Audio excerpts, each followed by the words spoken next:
I think the predominant perception for refugees today is that they're poor, they're low skilled, they have no skills to contribute to Japan. But if we can shift that, we can think of them as contributors to society and people who have very useful skills for Japan, then that could really change the policy from the government side. Then they can say that, okay, usually Japan makes decisions based on whether the person, a foreign person, can contribute to Japan. And if that perception is shifted, then it's possible that the government would be more inclusive of people with refugee backgrounds. こんにちは皆さん。ビジネスサクセスジャパンのポッドキャストへようこそ。Hello everyone and welcome to another episode of the Business Success Japan podcast. This is your host, Liddy Buchelman. My main goal here is to create an easily accessible resource for those who want to develop Japan-specific communication skills, especially in business. While I don't promise to make you fluent in Japanese, I hope that you will walk away from each episode with a skill, piece of information, or shift in mindset that will help you be more effective in your interactions with Japanese business people.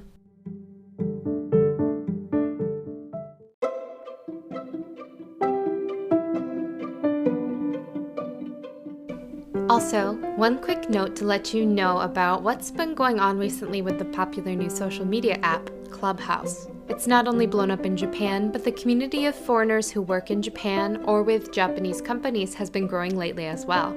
So, if you have an iPhone and are interested in joining in on the conversation, please reach out to me on LinkedIn or email me at businesssuccessjapan@gmail.com to see if I still have some invitations to share. I'm looking forward to seeing you there.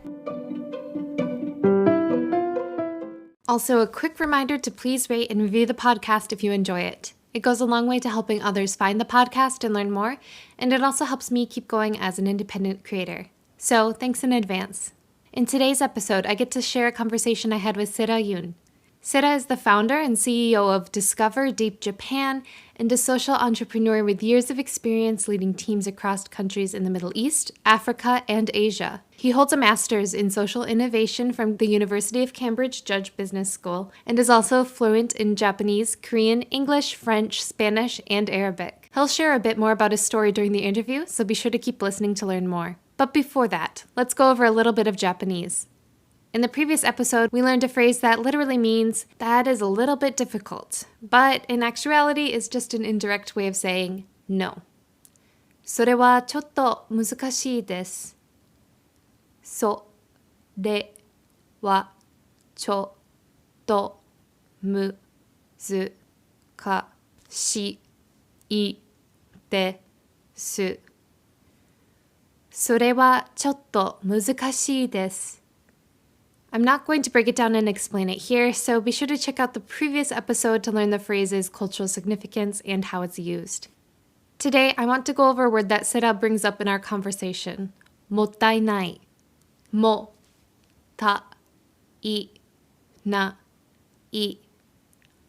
Mo-tta-i-na-i. The simple definition of this word is wasteful, or even the phrase, what a waste. But it means so much more than that in Japanese culture. This concept applies to everything from being sure to eat every grain of rice in your bowl to taking exceptionally good care of one's personal items. It can also be used to express that something is too good for someone or even wasted on them. And it can also be used to talk about people's talents or other attributes being wasted in their current situation in life or at work. While the strength of this concept's influence on Japanese culture may allegedly be weakening due to the current rise in convenience culture, it's still a great term to be aware of to understand the anxiety over wasted time and resources that still exists in many Japanese companies. But now, let's get into today's interview. So my name is Seira Yun. I am Zainichi Korean, born and raised in Japan. So I grew up in Kawasaki, Kanagawa, but my parents are diverse. So my mom is Zainichi Korean, second generation. Ethnic Korean person living in Japan. And my father is actually Japanese. So until the age of 16, I grew up in Japan. And then I moved to the US. And from there, I traveled around the world and I lived in different countries. So lived in Switzerland, lived in Lebanon, Algeria, Iraq, Bangladesh, and mostly working in social sector. So I worked for the UN and for the International Red Cross. And 2 years ago, so in 2019, I came back to Japan and I started a social enterprise. It's called Discover Deep Japan. And our mission is to build a more inclusive world. So why I started this company is that I am quite diverse in backgrounds. And growing up in Japan, Japan is very homogenous in general compared to other countries. And because I was different, I felt like I was not normal. I felt like I had to fit in to society. And I felt like I didn't belong anywhere. I didn't belong in Japan or I didn't belong in Korea because I didn't live there. So in school, I became a target of bullying, and it was really tough going to school at some point. And that was my original experience. That I really wanted to do something for people like me, and I was not alone. There are many migrants and refugees who feel the same way, who have to fit in, who didn't feel like they belonged here.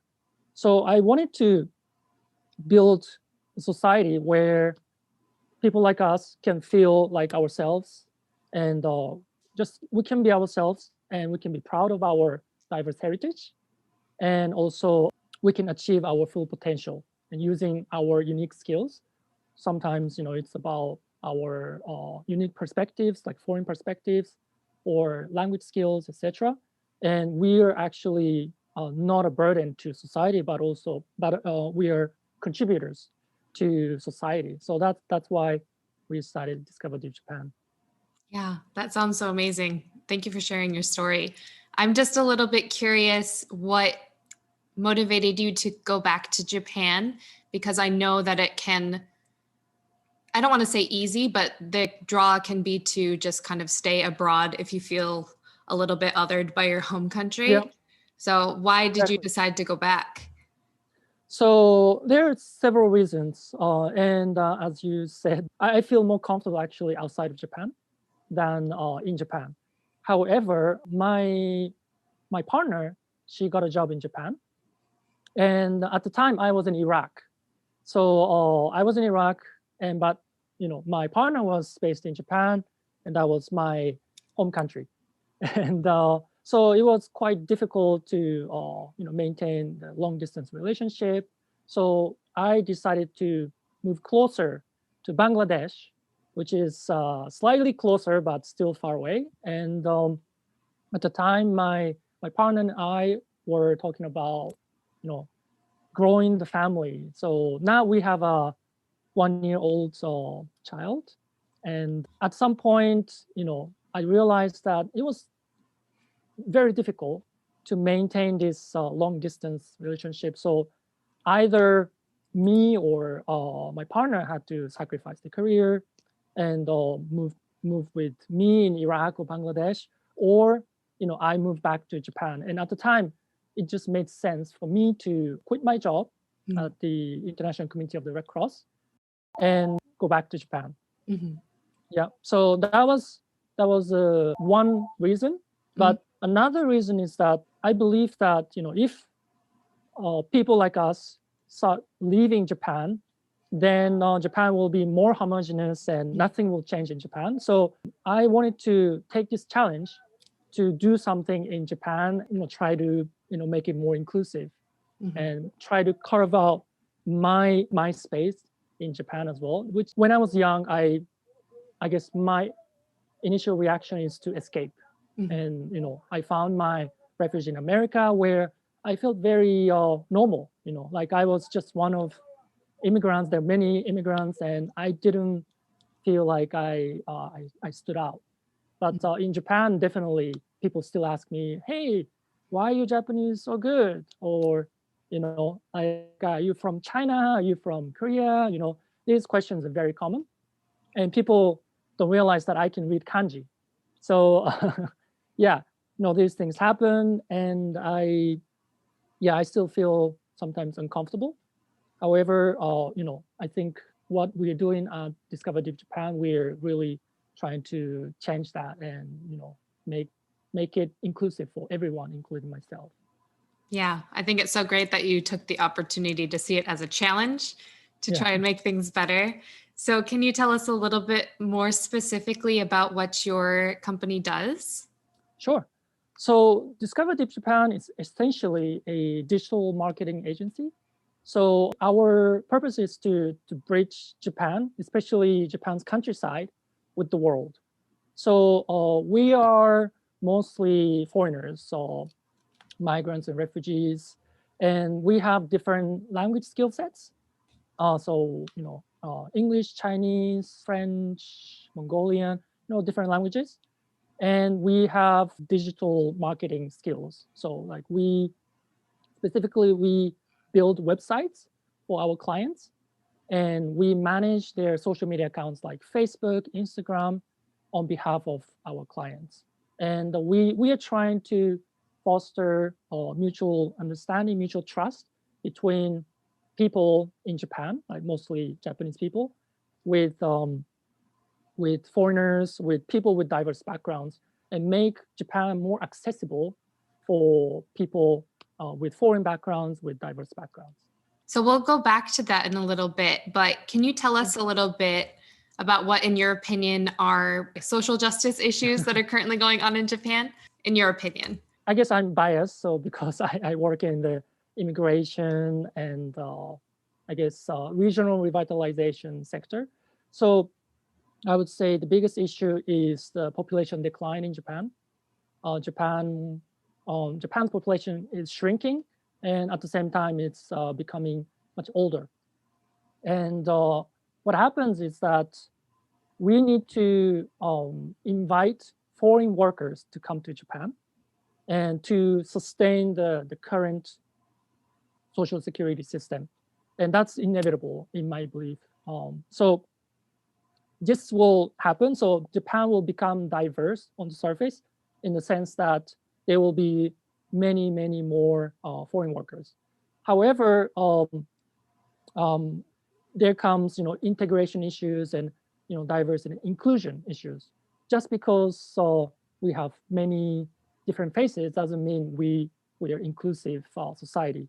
So I guess what Discover Deep Japan is trying to do is like, okay, this immigration will happen sooner or later, and how can we live together, rather than having these separate societies within the same country. And I think in certain countries that what's happening is that they're elite, local residents, and they're like just foreign workers who are exploited and who work in the blue collar jobs and really the jobs that no local resident wants to do, right? Mm-hmm. So I think Japan should take a different path. I believe that we should really try to integrate everyone who comes to Japan, and regardless of their diverse backgrounds, they can choose different jobs and they can choose different lives that they want to choose. So then, for somebody who might be interested in doing something similar to you, mm-hmm. What does the structure of a pro-social entrepreneurship, how does that function in Japan versus a pure NGO or a pure for-profit company? Yeah. So like social enterprises, social startup, social business. So these companies right in between traditional businesses and nonprofit organizations. So in Japan, actually, legally speaking, there's no difference between pro-social, like a social enterprise, and the normal company. So in different countries, like the UK, has tax benefits for social enterprises if you are registered as social enterprise. And in the US, I think you have B Corp, and there's some benefits of being recognized as a B Corp as well. However, in Japan, we are not there yet. So normal companies, so social enterprises are treated as normal companies. It's just that their purpose is for solving a social problem. And so we are actually forced to compete with companies who are focused on maximizing their profits. So we have different purposes. Like we want to create social impact, but also we need to maintain financial viability, and that's very difficult. Yeah, compared to other countries, because other countries they have tax benefits or some subsidies, and in Japan you're just a normal company. Yeah, so it's really not easy. Yeah. Do you think there's any interest politically in making that sort of thing happen, or is that probably going to be something that's on the back burner in the near future? Yeah, I think it's I think there are some events, and there are some accelerators focused on social enterprises, etc. From the government side, I think it will take a long time until the law changes, and it will be more easier to establish a social enterprise. But I think the private sector, especially impact investing, is booming. So I think that could influence the government and the parliament to make modifications to the current law. Yeah, I hope that can happen I hope so sooner too. rather than later. But so going back a little bit, can you share how your personal experiences migrating to so many different countries, maybe the different sorts of receptions you had in those countries, shape how you see how immigration works and how immigrants are treated in Japan? So yeah, because my experience obviously shapes my worldview. And because of my experience and because of my background, I guess I understand more about the pains of all the immigrants that come to Japan or in other countries. And especially in the context of Japan, in other countries, they have this tendency to pressure people into to conform to the norms. But I think in Japan, it's especially very strong that everyone has to be the same, and conformity is valued over diversity or being different. So in that context, it's very, very common for people with diverse backgrounds, people with immigration backgrounds, to be targets for bullying in school and work. And also, there was a survey like 3 years ago that many foreigners are denied housing just because they are foreigners, just because they didn't speak Japanese, and also for work as well. Employment is difficult, more difficult. I think the choices for immigrants are quite limited, and especially towards their menial labor in the factories and in construction sites. So really, I understand more about our situation and our pain than probably someone who grew up as a without any minority backgrounds.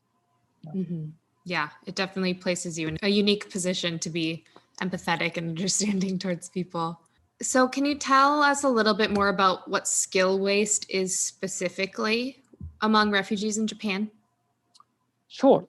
So I believe that Japan is quite lucky in the sense that we have people coming from Africa, Middle East, or the conflict zones, basically, who come to Japan and who have the skills to contribute to society. So, if you had a country that's ridden with conflict just next door, then there will be just people. And some people will be very skilled. Some people are didn't have the opportunity to get education, etc.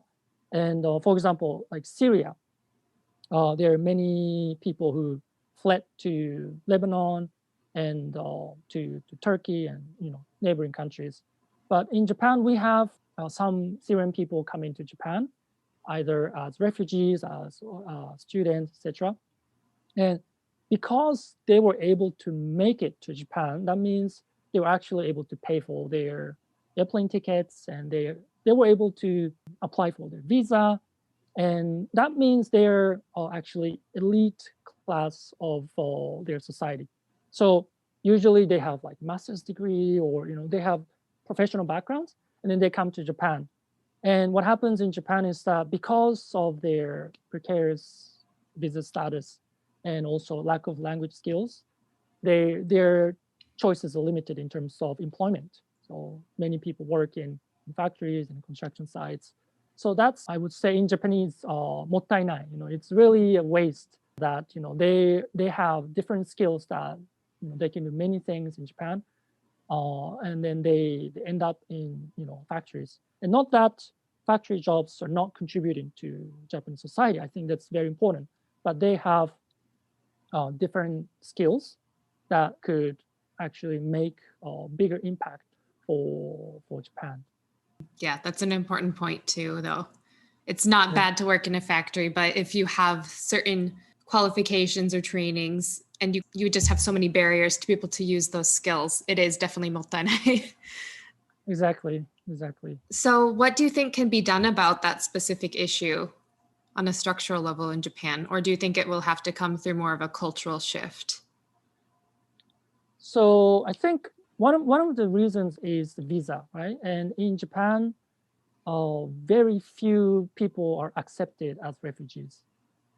And if that could change, if they have a normal visa, then they will be treated as just a foreign person, right?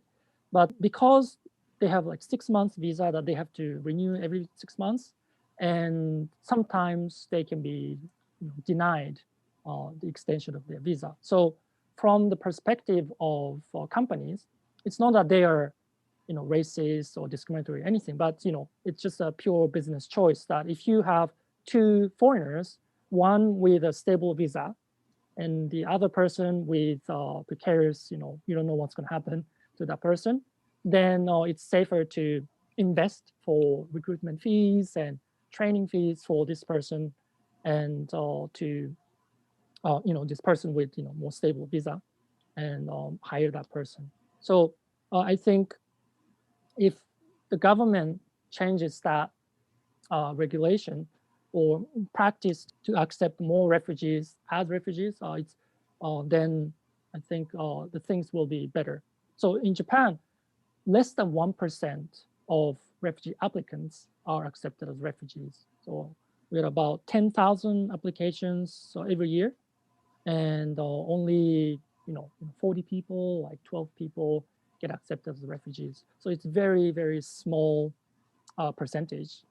Yeah, and all other people, they have the right to work, most of them, but they have to renew, and they're still applying asylum seekers. And I believe that cultural shift will be important to actually influence the government's decision. So I think the predominant perception for refugees today is that they're poor, they're low skilled, they have no skills to contribute to Japan. But if we can shift that, we can think of them as contributors to society and people who have very useful skills for Japan, then that could really change the policy from the government side. Then they can say that, okay, usually Japan makes decisions based on whether the person, a foreign person, can contribute to Japan. And if that perception is shifted, then it's possible that the government would be more inclusive of people with refugee backgrounds. Yeah, I recently had another guest, Richard Mort, mention the very low number of refugees that are accepted into Japan. I don't know the numbers. I don't know them off the top of my head for other countries. But do you know why it's so low in Japan? So I guess the background is that Japan is an island country, and the mindset in general is insular. I cannot generalize for everyone, but especially for the government, the mindset is immigration control, not the protection of people who need protection, refugees.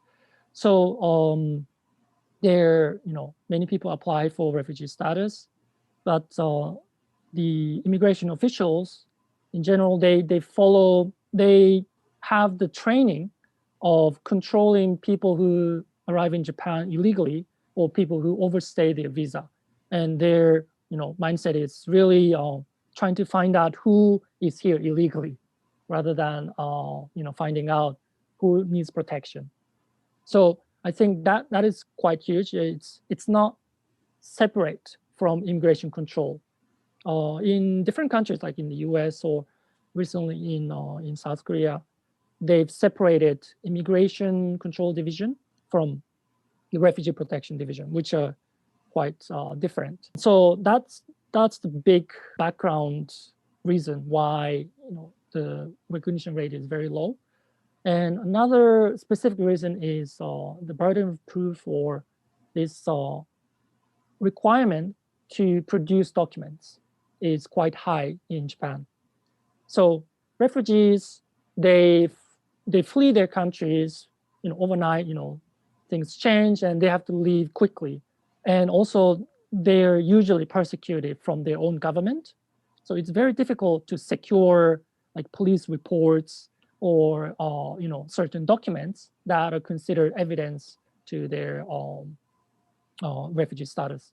So usually they don't have anything. They just leave as soon as possible and they arrive in Japan.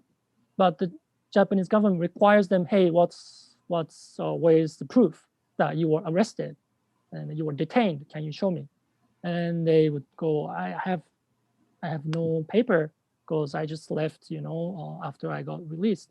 And so when you don't have any evidence, it's really difficult to get recognized as refugee. And other countries, they recognize that situation, this very special situation for refugees. So they actually corroborate their statements with country of origin information. So like what's going on in the country in terms of protests, and they check these facts with their statement, and if they match, they accept them as refugees. And the burden of proof is actually not on the refugees to produce all these documents, but on the state side to prove that the person is not in need of protection. Yeah, if you're fleeing for your life, bringing along with you proof that you've been persecuted is probably the last thing that you're focusing on. So exactly. Yeah, I can see how that would become a huge problem if that's sort of the default system.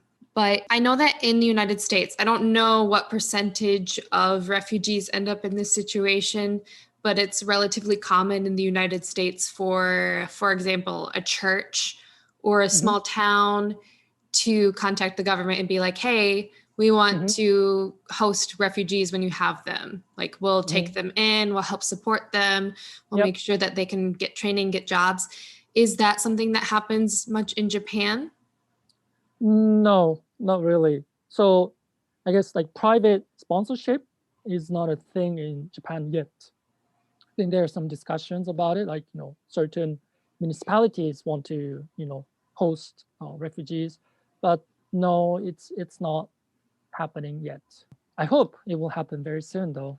Yeah, again, it just takes time to make those changes because it's such a big shift in strategy and approaching exactly. this. Can you tell us a little bit more about what diversity and inclusion looks like at Japanese companies, more specifically, like in the corporate culture? So I guess it's related to work-life balance as well. So Japanese corporate culture glorifies overwork and long working hours. And that means people who have different obligations at home, like childcare or elderly care, then that person, usually women, cannot enter these kind of jobs. And typically these very Japanese corporations, are male dominant, or from top to bottom, and women have marginal positions that are part-time, and so that they can balance between work and life.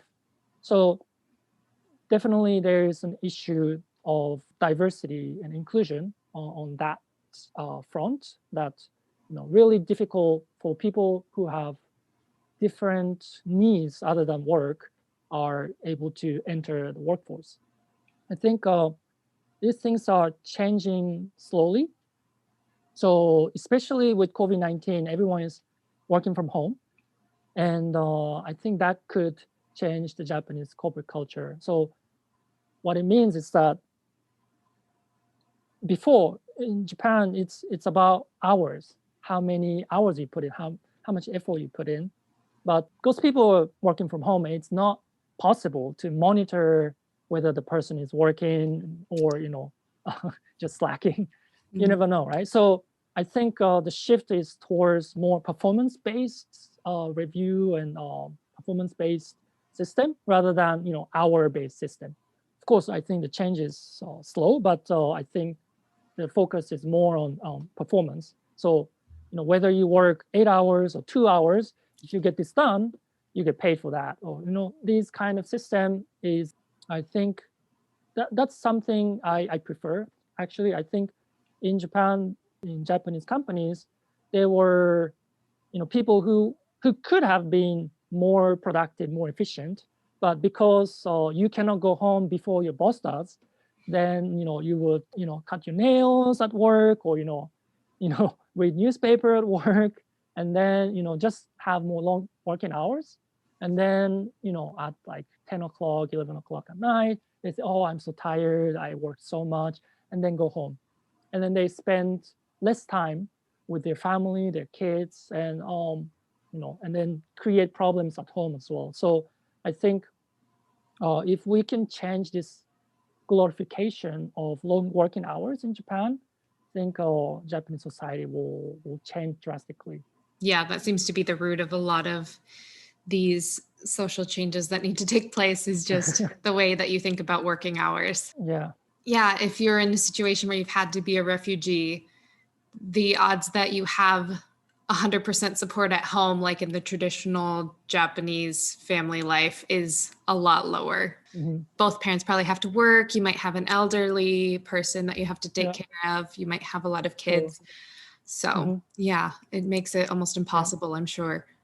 Since you've lived abroad so much, you've been to so many different countries, can you share any examples of a communication breakdown you've experienced personally? Yes, I guess so. Quite recently, so because our clients are from the countryside, so or very small towns or villages, and sometimes I do like cold calling and get potential clients, right? So because we're our digital marketing agency, we are quite tech savvy, and we use like Slack and Zoom. That's quite normal, right? But for the people in the countryside, sometimes they've never heard of Zoom. Sometimes they still use fax to communicate. So it sometimes it's really difficult for me to not to use these terms that they don't understand. Like many of these terms in digital marketing are just English that are translated into katakana. So I try to explain these terms in plain Japanese so that everyone understands. But sometimes it's really difficult to, for example, explain algorithm in Japanese, like how it works. And there are some challenges, especially the difference of generations and digital literacy, like internet literacy. And also there are cultural differences, like between different countries' cultures. But at this moment, it's mostly, age gap and generation gap. Yeah. Mm-hmm. Those are very important factors. No, to be fair, I don't think it's just the countryside that has the fax machine. Oh yeah. Yeah. In Tokyo too. Yeah. But surprisingly, there's some municipalities, they, like first time I call and then they're like, okay, yeah, let's take it to Zoom. Mm. Then when that happens, I'm like, yes, I'm so glad. Yeah, but usually it's like phones, emails. Do you end up having to do a lot of education almost for your clients? Yes.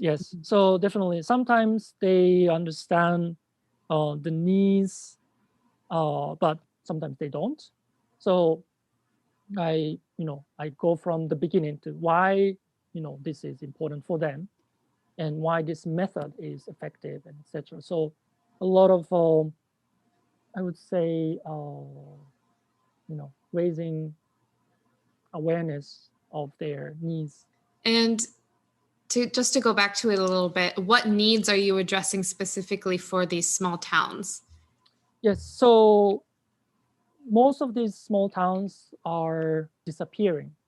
And so by 2040, about 900 municipalities will disappear. And it's because of the decline in population. And mostly their funding comes from tax revenue, right? So the less people they have, the fewer people they have, the less tax they can collect. So they will disappear, and then all the public institutions like hospitals and schools are closing down, and that's a very pressing issue, right? And all the services are disappearing, and then that's why there's a vicious cycle of young people moving to Tokyo or Osaka in big cities because they have access to these different services and network of people. And so what we're addressing is this particular issue of decline of countryside, and especially they want to revitalize their areas through attracting foreign customers. So because the Japanese population is declining and economy is shrinking, right? So it's not a growing market like in Africa or in Asia. So they want to attract foreign tourists to their destinations, and foreigners, so they spend more money than usually than Japanese domestic travelers. And also Japanese travelers, they tend to travel on weekends, and so weekends are always full, and then weekdays there are these hotels and restaurants empty. So to address that, we need foreign tourists coming into Japan, and then revitalize the economy through like restaurants and hotels and tourist attractions, etc. And that's very important for many towns where their strategy to revitalize it through tourism. And another side is in Japan, there are many artisans and craftsmen who make great products, but they're not really interested in selling their products, but they're more like artists, so they are enjoying making great products and great basically art work.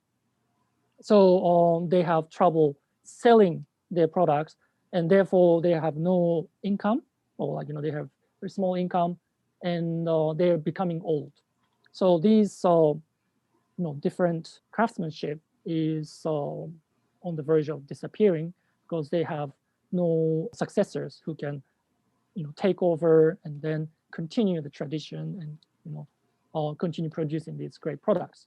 So what we're trying to do is like help these artisans and to sell their products abroad as well, using our digital marketing skills. So we have a platform for e-commerce, and then we sell local products, locally produced products for foreign customers. And also now with COVID-19, it's very difficult to attract foreign tourists, but we are promoting our clients' products, touristic products to foreign customers through social media and through website. That sounds like a great way to address the issues that they're facing, because it is very, very complicated. But I'm a little bit curious about, there's that tax scheme in Japan where you can send what's the word? You can send your city taxes to different Yes. parts of Japan. Yeah. Has that had an ふるさと impact? 納税. Yeah. Yeah. Has that been something that you've seen as having a good impact, or? To be honest, I'm not sure. I think it depends on the municipalities, because it's kind of like there's an incentive, right? So you pay tax to this different municipality, and then you get something in return. Usually, products from these regions like fruits, vegetables, or meat, whatever, right? And I think certain municipalities are doing well, and others not so well. So I think the successful ones, I think they've collected a lot through this furusato noze system. But it's also marketing strategy as well. And it's not easy to be competitive when you have so many different municipalities, and they have different products, and not every municipality has a very compelling product that they can sell to the customers. So yeah, depends. And also some of the incentives are very extravagant. I'm not sure that every place could even afford to provide those kinds of incentives. Exactly. The tax revenue. So yeah, probably just a mixed bag with that one. Yeah. So if you were chatting with somebody who was hoping to move to Japan to live and work, but they could only know one thing about Japan as a country and its culture ahead of time, what would you make sure to tell them? Yeah, that's a very interesting question. Japan is not that weird. It's one thing they should know.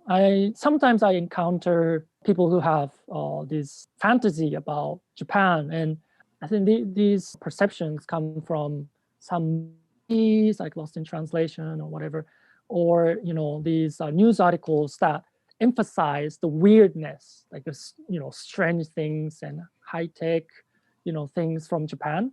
But if you arrive in Japan, it's not that different from where you come from, depending on where you come from. But it's just not that weird.